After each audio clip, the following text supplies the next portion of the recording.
Hello, jovens! Olha eu aqui de novo, professora Daisy, para mais uma aula de física com vocês. E aí, pessoal, tudo bem?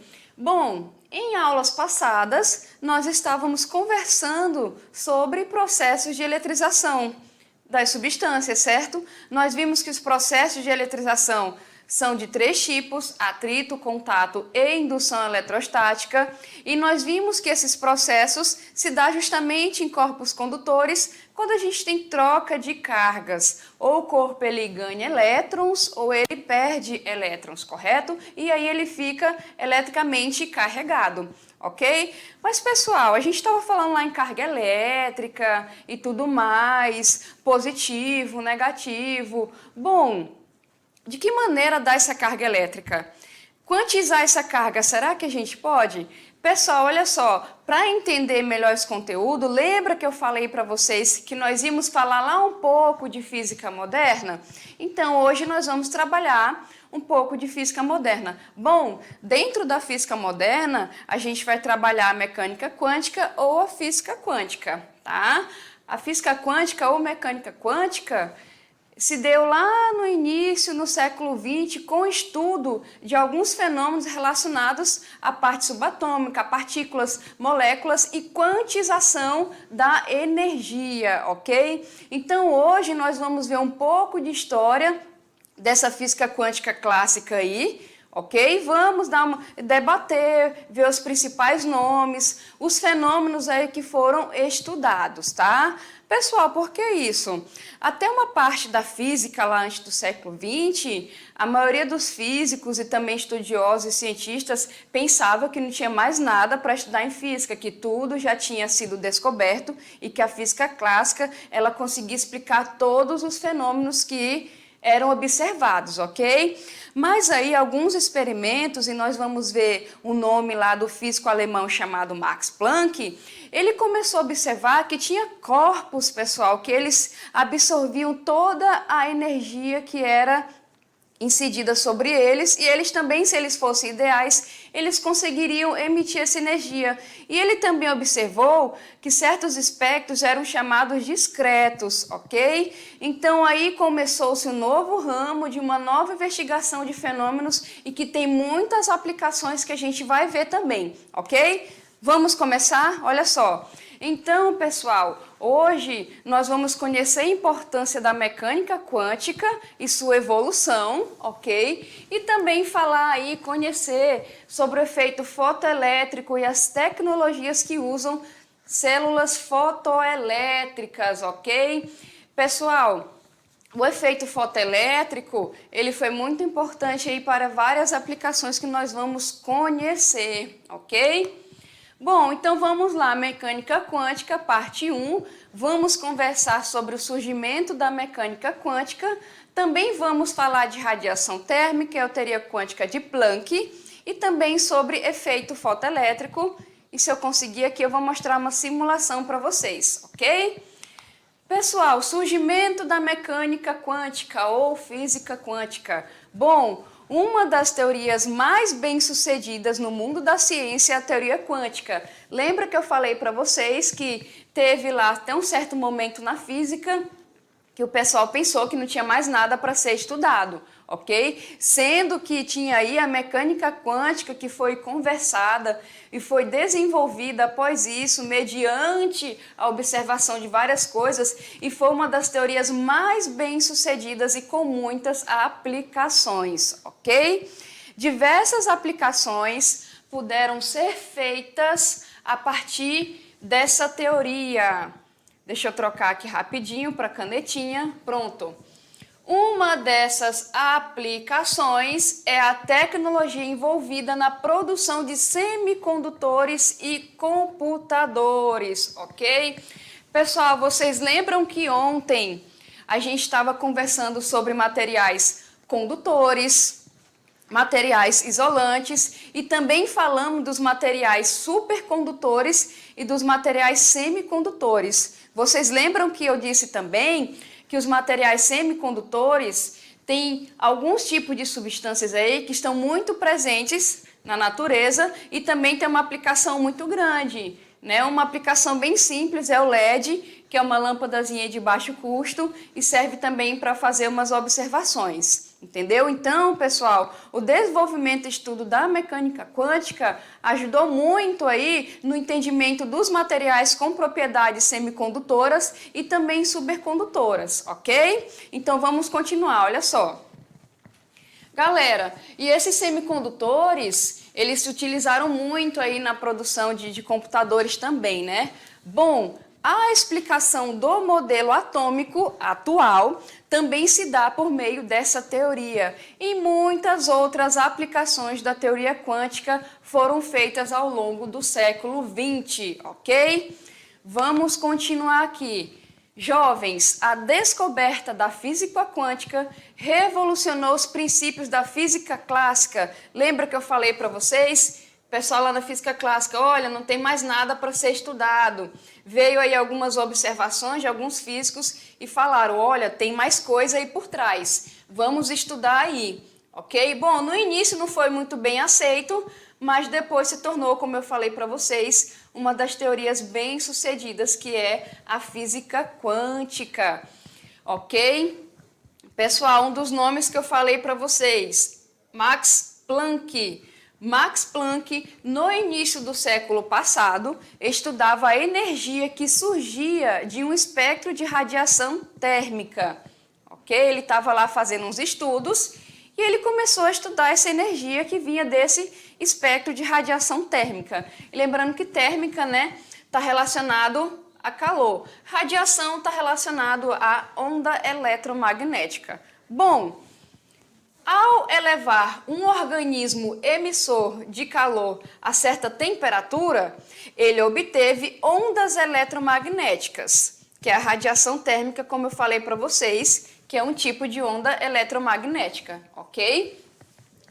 O cientista percebeu, através de cálculos e informações interessantes sobre as camadas atômicas e subatômicas. Então, ele começou a perceber, através desse experimento, pessoal, coisas e características mais incomuns que se observava com outros tipos de elementos ou com outros tipos de experiência, ok?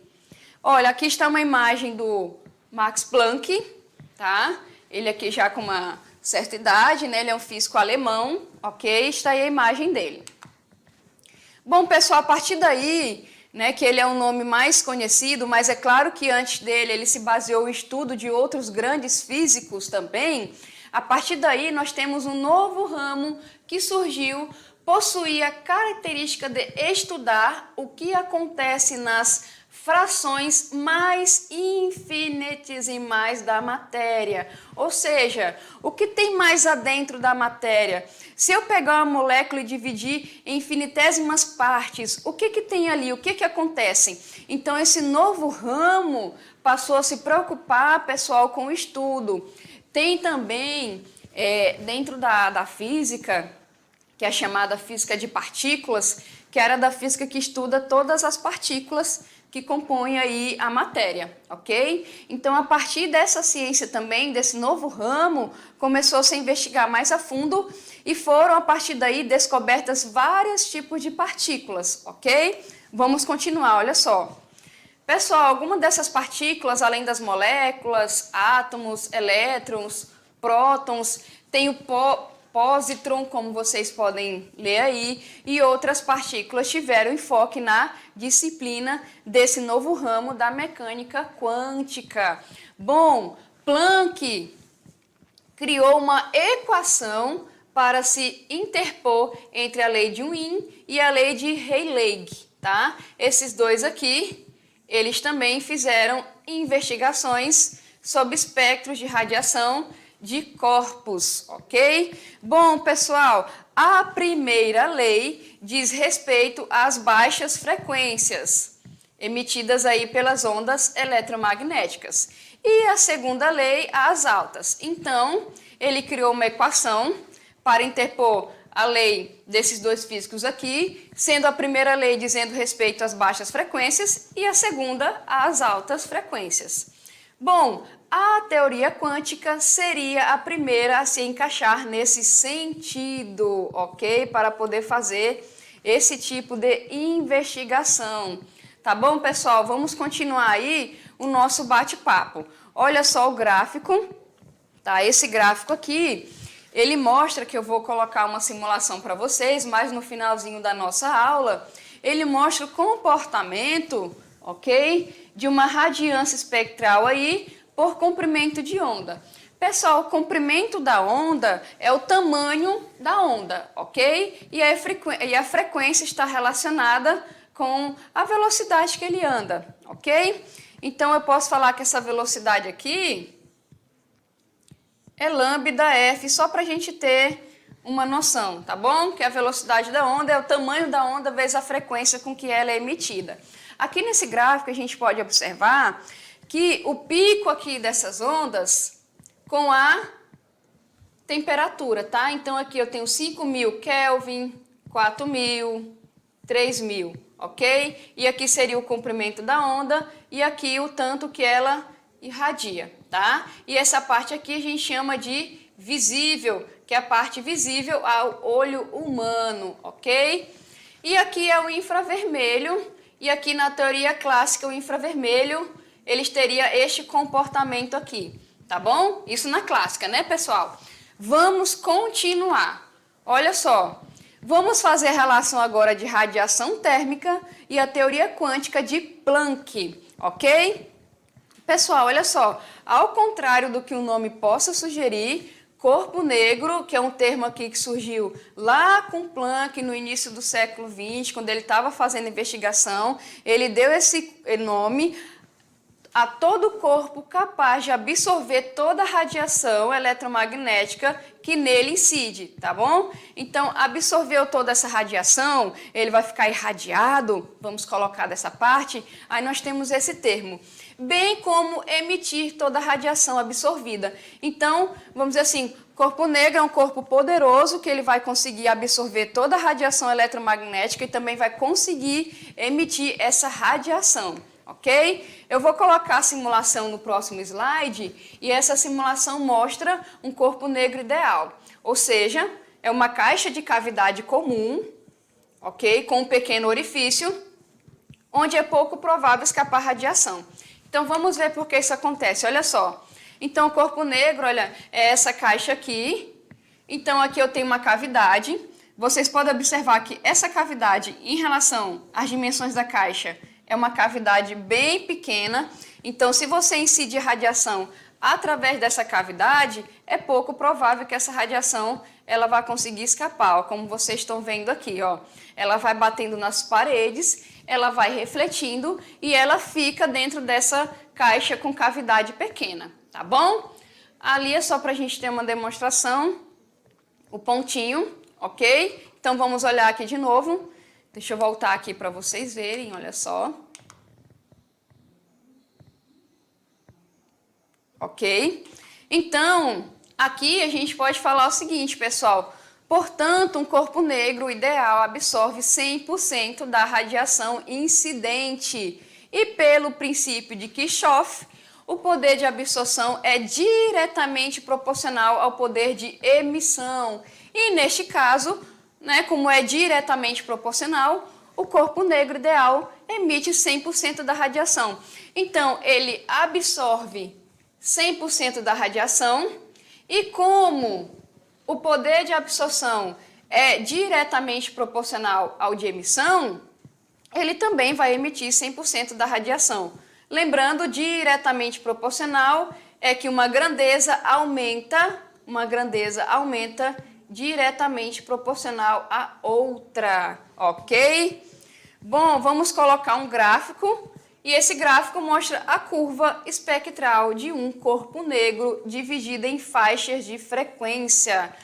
Olha aqui, pessoal, é aquele gráfico que eu tinha colocado anteriormente, tá? E aqui nós podemos ver que esse espectro está dividido em faixas de frequência, tá bom? A gente pode observar isso aqui, ó, na parte do visível, tá bom? E na parte do visível aqui, ó, como pode ser observado, nós temos as frequências aqui que vocês estão observando essas cores, tá bom? Pessoal, conforme percebemos no gráfico, o pico da curva espectral, tá aqui, ó, pico de frequência, ok?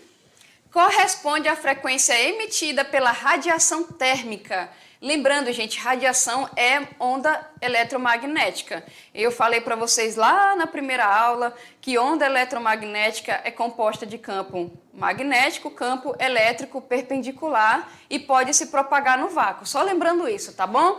Então, essa frequência que é emitida pela radiação térmica e tem relação com a temperatura absoluta. Então, aqui nós temos a seguinte relação.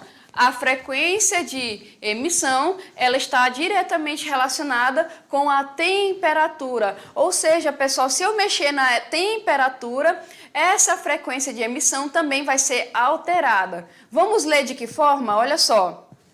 Então, nesse caso, assim, quanto maior a temperatura, ok? Assim, quanto maior a temperatura, maior será a frequência da radiação emitida. Então, como eu falei para vocês, estão diretamente ligadas. Se eu aumento a temperatura, eu também vou aumentar a frequência da radiação emitida. E aqui a gente pode observar isso pelo gráfico, olha só. Com 3.000, com 4.000 e com 5.000. Opa, com 6.000 Kelvin. Então, aqui eu tenho um pico de frequência com aumento de temperatura. Ok, pessoal? Bom, vamos continuar. Porém, como tudo na vida tem um porém, né? Havia um problema.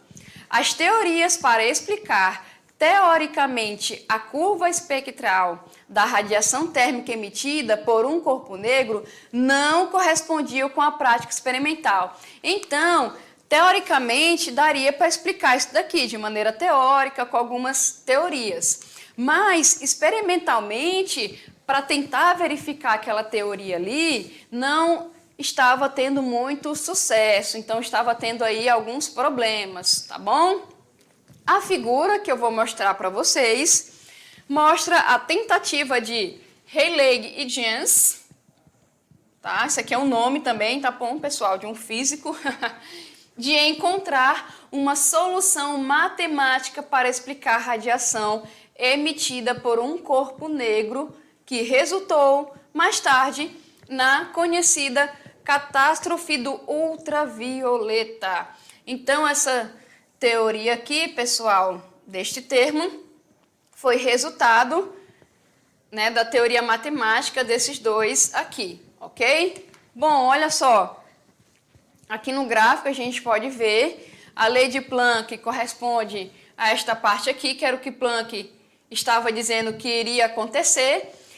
E aqui, ó, seria a parte de Rayleigh-Jens, que seria a catástrofe do ultravioleta, ok? Que é o nosso UV.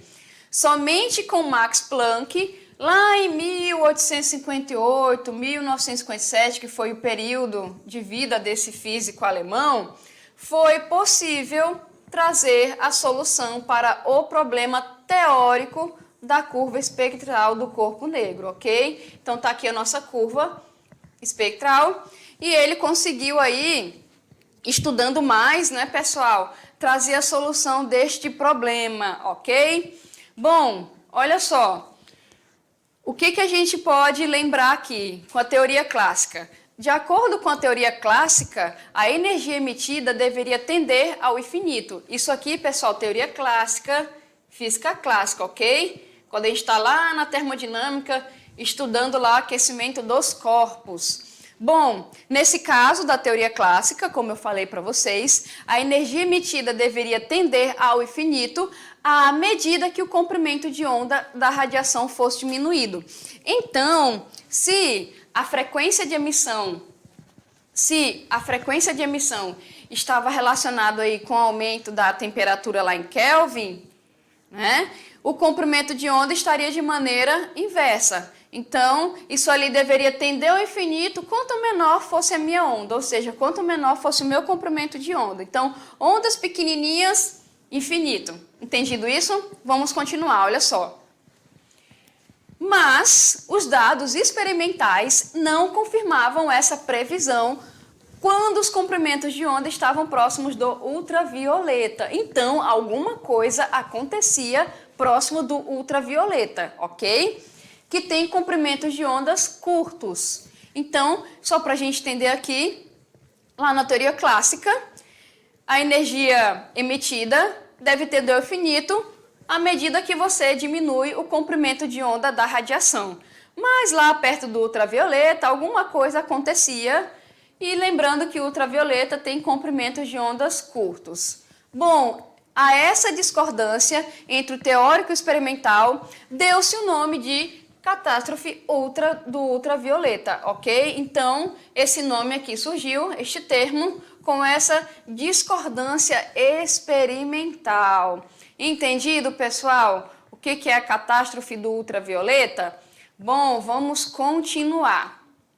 Aqui a gente já vai entrar com uma equação, é uma equação bem conhecida dentro da mecânica quântica, ok? E vamos ver do que se trata esta equação.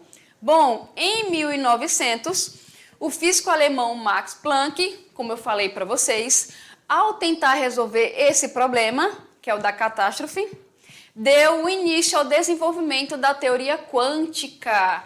Ok, pessoal? Como eu tinha falado para vocês, tinha certas coisas que não se comportavam de acordo com a teoria clássica. Então, foi-se estudar isso e deu-se início a uma nova teoria, que é a teoria quântica, ok? Planck propôs que a energia não era contínua. Pessoal, lá na física clássica, essa radiação, essa energia emitida, ela é contínua. Mas aí o que aconteceu aqui? Devido a esse comportamento atípico, quando se chegava lá perto do ultravioleta, ele começou a perceber que essa energia não era contínua, mas fragmentada em pequenos pacotinhos, ok? Ou seja, não era uma retinha, um negócio bem contínuo, eram pequenos pacotes, era fragmentada, que ele mesmo chamou de quantum. Então, ele chamou essa energia fragmentada em pequenos pacotes de quantum. Em outras palavras, a energia seria quantizada, olha só, pessoal, quantizada em pequenos pacotes. E também seria função da frequência da radiação emitida. Então, essa energia, ela é o produto dessa constante aqui, ok? Que é a constante de Planck, tá bom? Que tem este valor aqui pequenininho, vezes a velocidade este Vzinho aqui está relacionado à frequência, tá bom, pessoal? Eu falei velocidade, mas é frequência, ok? Em física, aqui na teoria quântica, a gente relaciona a frequência com esse Vzinho quando está dentro da equação de Planck, ok? Lá no segundo ano, quando a gente está falando de onda, a gente pode utilizar o Fzinho para frequência, ok? Então, vamos lá. Energia é igual a constante de Planck vezes a frequência da luz incidente. A gente pode ver que é diretamente proporcional, ok? Se você aumenta aqui, ó, a frequência da luz incidente, eu também tenho o aumento da energia, ok? E aqui, pessoal, vocês podem ver que a constante, ela está relacionando a energia em joules pelo tempo, ok? Entendido isso? E nós temos aí a equação de Planck, tá? Nessa época, a comunidade científica não aceitou essa nova ideia de Planck de imediato, pois ela parecia absurda demais, ok? Então, novas descobertas sempre geram grandes impactos, né, pessoal? O próprio Planck até admitiu mais tarde que aquela fora uma tentativa desesperada de resolver o problema da radiação. Ele queria resolver e fez aquela teoria e bolou aquela equação, ok? Alguns anos mais tarde, sua proposta foi aceita. Então, o pessoal estudou, viu, testou e acabaram aceitando aí a proposta de Planck, tá bom? Essa ideia para poder explicar aquele problema lá, tá bom? Efeito fotoelétrico, pessoal, a partir da questão do estudo da mecânica quântica, ok? Nós temos aí também o efeito fotoelétrico. Lembrando que a gente estava aqui trabalhando anteriormente a parte da quantização da energia, certo? Então tá aqui, ó, energia fragmentada em pequenos pacotes, chamados de quanto, ok? Então, energia quantizada, vamos guardar isso aqui, energia quantizada, ok? A proposta de discretização da energia, ou seja, de quantizar essa energia, para explicar o espectro da radiação emitido pelos corpos incandescentes, foi utilizada por Einstein em 1905, ok? Einstein, creio que muitas pessoas já ouviram falar dele. Olha só aqui no nosso estúdio, pessoal. Onde é que está o Einstein ali no nosso estúdio? Olha aqui, ó, bonitinho. Então, lá em 1905, ele também pegou as teorias de Planck e fez um estudo, ok? Vamos continuar, olha só. Galerinha, em 1905, ele fez aí experimentos com corpos incandescentes. Exemplo de corpo incandescente, só para a gente ter uma ideia. Aquela lâmpada de luz amarela, vamos colocar daquela forma, que é incandescente, que ela esquenta bastante. Ali aquele filamento ele fica incandescente e ele passa a emitir luz. É só um exemplo, tá bom? Mas aí Einstein estudou outros tipos também de corpos incandescentes. Ele fez isso lá em 1905 para explicar um fenômeno observado por Hertz, alguns anos antes, no qual se observava que a emissão de elétrons em materiais geralmente metálicos ao se incidir radiação eletromagnética sobre eles. Bom, pessoal, o que ele observou aqui? Olha só, ele observou o seguinte, se a gente ler aqui, quando eu tenho ali, ó, eu tenho alguns tipos de material que eles emitem elétrons, e esses materiais eram principalmente o quê? Metálicos. Então, por incidir a radiação, eles iam incidir elétrons, e isso acontecia com alguns tipos de material, e Einstein, lá em 1905, foi uma das coisas que ele começou a investigar também, tá? E ele pegou as observações de Hertz para poder fazer isso, ok? Vamos continuar, pessoal, olha só. Ali nós temos um esquema, que é um aparato, que é um aparelho para observação do efeito fotoelétrico. Então, eu tenho um feixe de luz aqui, que é a nossa radiação, ok? Eu tenho aqui a placa emissora. Então, incidiu luz nessa placa. Essa placa aqui, ó, vocês podem ver que ela emitiu aqui os elétronzinhos e aqui ia ser coletado, que é a placa coletora, e a partir daí fazer umas observações, ok? Aqui eu tenho uma corrente em microamperes, a gente vai ver corrente lá em eletrodinâmica. Aqui eu tenho, né, um voltímetro aqui, que é a voltagem, a gente também vai ver isso lá. Esses outros equipamentos aqui, pessoal, a gente vai ver lá em eletrodinâmica. Aqui é só um aparato para poder mostrar o aparelho do efeito fotoelétrico, ok? Que é essa emissão de elétrons aí quando eu emitia feixes de luz numa placa metálica, tá bom?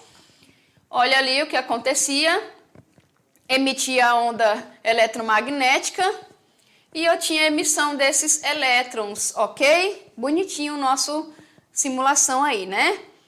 Galerinha, olha só, várias simulações computacionais do efeito fotoelétrico podem ser facilmente encontradas. Se você digitar aí na internet, dá para encontrar isso daí. Bom, algumas observações podem ser feitas a respeito do experimento, ok? Aquele experimento que foi mostrado anteriormente. Primeira observação. Quanto à existência do fenômeno, podemos observar que para cada material, que materiais foram esses? Sódio, cobalto, entre outros, existe uma frequência de corte abaixo da qual o fenômeno não ocorre, ok? Então, tem uma certa frequência já aí que esse fenômeno ele não ocorre. Então, tem uma faixa de frequência que ele ocorre. Para o sódio, ele é da ordem de 5,7 vezes 10 a 14 Hz e para o cobalto da ordem de 10 a 15 Hz e assim por diante, ok? Segunda observação, jovens, a intensidade da luz não afeta a existência do fenômeno e sim a quantidade de partículas emitidas. Então, olha só que observação interessante aí, a intensidade da luz, ela vai afetar no número de partículas emitidas e não no fenômeno em si. Então, se eu pegar uma luz mais intensa ou menos intensa, eu vou ter o fenômeno dentro daquela faixa de frequência, mas a quantidade de partículas, ali no caso os nossos eletrõezinhos que vai ser emitida, vai depender dessa intensidade luminosa, ok? Vamos continuar mais observações. Terceira, quanto maior a frequência, maior a velocidade das partículas emitidas. Olha só, a frequência está relacionada diretamente à velocidade das partículas emitidas. A velocidade dessas partículas emitidas não depende da intensidade da luz e somente da sua frequência. Então, pessoal, a quantidade de partículas emitidas depende da luz, como vocês podem ver aqui, ó. Quantidade de partículas emitidas depende da intensidade da luz, mas a velocidade dessas partículas, elas vão depender o quê? Da frequência e não da intensidade, ok? Entendido isso? Esse fenômeno era, na época, uma descoberta altamente não trivial. Né? Não trivial quer dizer que ela não era tão fácil de se ver, tá, pessoal? Não era algo assim como, opa, tropecei e consegui ver isso. Não, ok? E foi explicada por Einstein em 1905. Segundo ele, a luz era composta de partículas, fótons, que se carregavam energia respeitando a relação. Então, olha só, pessoal, além de a gente falar que a luz ela é onda eletromagnética, o Einstein, através desses estudos, ele falou que a luz é composta também de partículas, que são os fótons, e carregam energia, ok? Essas partículas carregam energia de acordo com essa equação aqui, que nós vimos, que é justamente a equação colocada anteriormente lá no slide de Max Planck, que é a constante e a frequência, ok? Então, esse aqui é a frequência da luz incidente e esse aqui é a constante de Planck e esta energia é diretamente proporcional a esta frequência emitida, ok? Entendido, pessoal? Olha só, então, o Einstein, vocês podem ver que quando a gente está trabalhando aí com a parte de mecânica quântica e tudo mais, nós temos vários nomes. Einstein, como está colocado aqui, ó, ele fez várias investigações. Então, ele pegou observações de Planck, observações de Hertz, Planck pegou observações de outros físicos e assim foi se construindo essa nova teoria, tá bom? Vamos continuar, olha só. Galerinha, na interação com o material, os fótons são trocados com os elétrons do átomo, do metal, arrancando esses, ok? Então, olha só, eu tenho aí, ó, os fótons trocados com os elétrons lá no átomo e você acaba arrancando esses elétrons aí do metal, ok? Assim, durante o efeito fotoelétrico, um fóton é completamente absorvido pela matéria e sua energia é utilizada para arrancar o elétron do material. Então, olha só, jogou o fóton, que é a luz, o material absorve e depois que é absorvida, puf, conseguiu arrancar o elétron do material. Então, quanto maior for a frequência da luz incidente, mais energia é transferida para o elétron e ele sai com uma velocidade maior. Então, olha só, a velocidade com que o elétron sai da placa é diretamente proporcional à velocidade aqui, ó, no caso, à frequência da luz incidente. Então, pessoal, quanto maior for a frequência da luz incidente, mais a energia é transferida para o elétron e ele vai sair com uma velocidade maior, ok? Então, isso que foi observado também, tá bom? Baixas frequências não possuem energia suficiente para arrancar o elétron do metal. Então, luz com baixa frequência, você não consegue o efeito desse fenômeno, tá bom?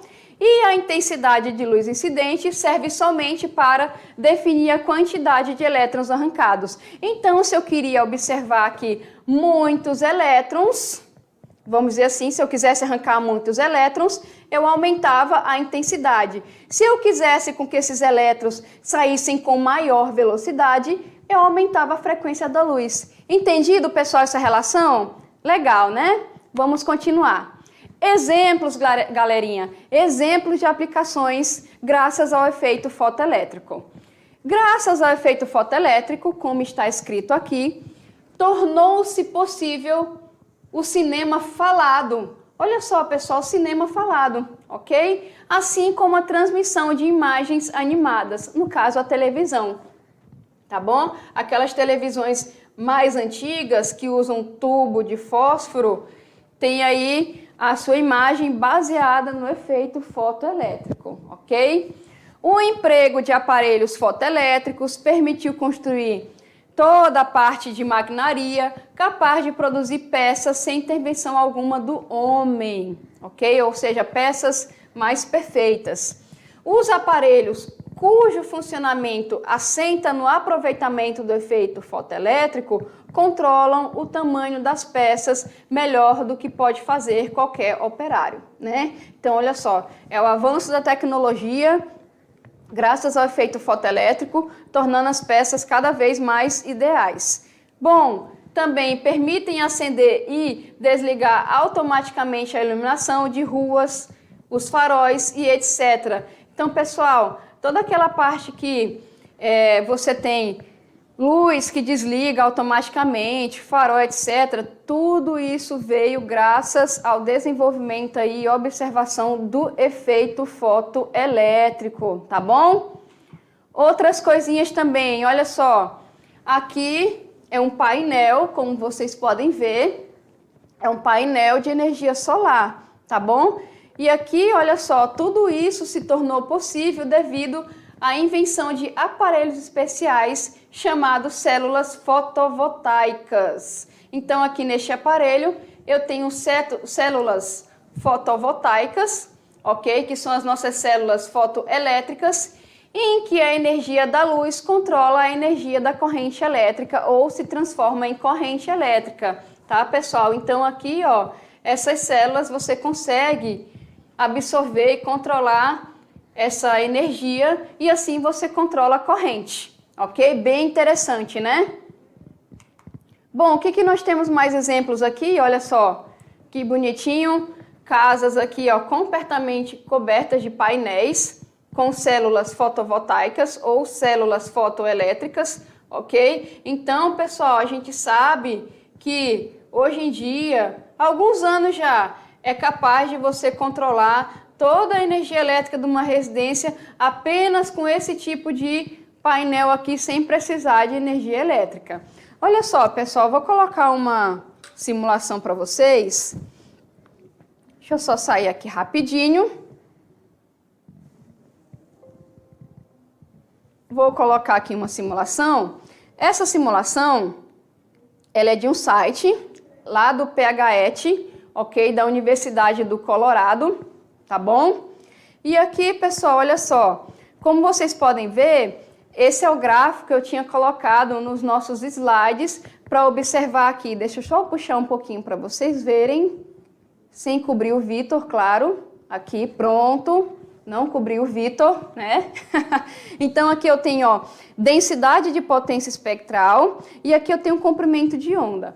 Se eu marcar aqui, eu posso marcar os valores, ok? Eu posso fazer a identificação, tá ali, olha só, no caso. Eu também posso ver a intensidade, tá? Então, pessoal, olha só, aqui na nossa lateral, a gente pode ver temperaturas. Então, por exemplo, aqui, 5.800 Kelvin, está marcado aqui no Sol, então é a temperatura da superfície do Sol. Aqui, de uma lâmpada incandescente. Então, vocês podem ver, ó, que aquele espectro ali, que aquela densidade de potência, ela vai estar, olha só, tá vendo? Ela vai estar diretamente relacionado ao aumento da temperatura. Olha só o nosso gráfico, quando eu chego em 6.000 Kelvin, vocês podem observar que eu tenho a frequência máxima ali, o pico da frequência máxima. E vocês podem ver que, olha só, o valor dela está aqui, e conforme eu vou diminuindo aqui, ó o que está acontecendo? Eu estou aumentando o comprimento de onda e eu estou diminuindo este pico, ok? E eu também estou diminuindo a densidade de potência. Então, se você aumentar, por exemplo, aqui, colocar, ó, na temperatura aqui da Sirius, 10.000K, sumiu ali o meu gráfico, né? Então, aqui a gente pode fazer essas observações e ver, ok? E ali o nosso espectro visível. Tá bom, pessoal? Espero que vocês tenham gostado da simulação, tá? É um site que está lá na internet, ok? PHET, todos os créditos para eles, fazem simulações muito bacanas. Galerinha, fica comigo que na próxima aula tem revisão de conteúdo e também tem exercícios, tá bom? Tchau, tchau!